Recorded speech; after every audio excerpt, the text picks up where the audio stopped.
Hoy vamos a estudiar la membrana plasmática en el modelo propuesto por Singer y Nicholson en 1972, conocido como el modelo del mosaico fluido.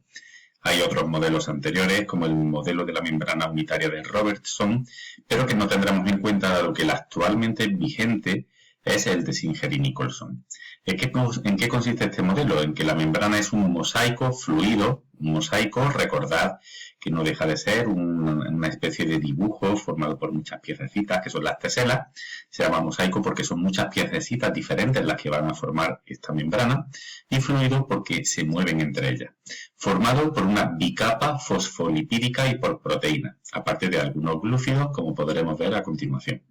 Entonces, estas bicapas fosfolipídica y proteínas son el sustento esencial de la estructura básica de la membrana plasmática. Es asimétrica porque la disposición de los componentes a ambos lados de la membrana también es diferente. Si nos fijamos aquí, la leyenda, fosfolípido, colesterol, proteína y oligosacáridos, los oligosacáridos solamente se encuentran en la cara externa de la membrana citoplasmática, no en la interna. Por tanto, la asimetría se debe a la presencia de ciertas moléculas en una cara sí y en otra cara no de la membrana plasmática. También en los diferentes grupos que se unen a la cabeza fosfato de los fosfolípidos, recordad que podrían ser serina, colina, etanolamina, también son diferentes a ambos lados de la membrana.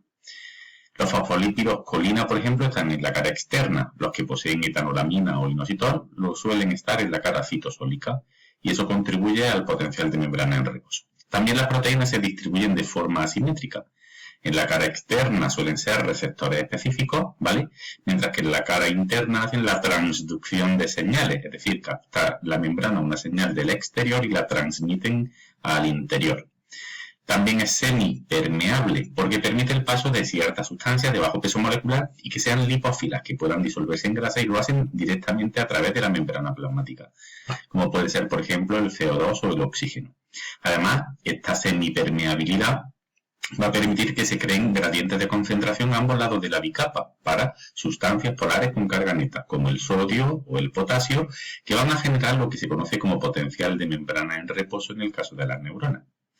Los lípidos son anfipáticos. Recordad que estos fosfolípidos tenían una parte hidrofílica, que es la cabeza de los grupos fosfato con serina, colina o etanolamina, y una parte hidrofóbica formada por los ácidos grasos que estaban esterificados al glicerol.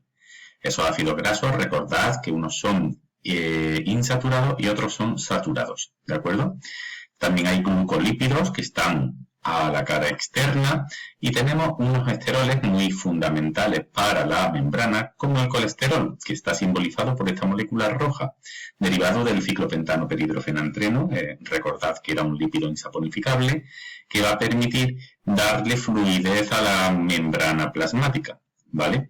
La fluidez depende tanto de la temperatura como la naturaleza de los lípidos y del colesterol, que endurece a la membrana, evitando que cristalice, solidifique y se rompa.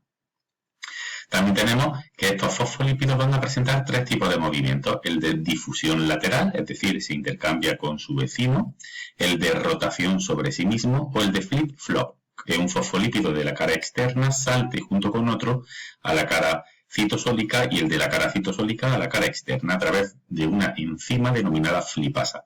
Sirve para el transporte de ciertas sustancias. Mecanismos de adaptación homeoviscosa que mantienen la fluidez es que la membrana plasmática tiene que ser un poco viscosa para no desagregarse, y hay mecanismos que van haciendo que sea más o menos viscosa dependiendo de las necesidades de la célula en cada momento. Los glúcidos suelen ser oligosacáridos, es decir, la unión de entre 5 a 16 moléculas de monosacáridos, y van a formar el glucocálix.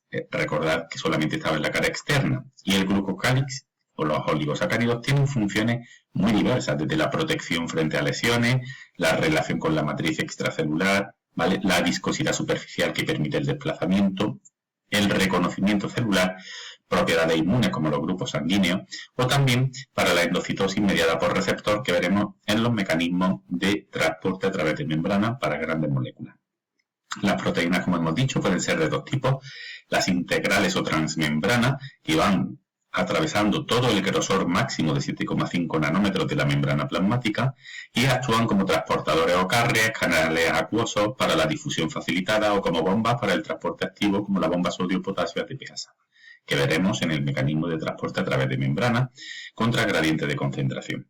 Las extrínsecas, tanto las de la cara externa como las de la cara interna, ¿vale?, tienen diferentes funciones. Como hemos dicho, en la cara externa actúan como receptores específicos de señales, en la cara interna como transductores de señales al interior celular.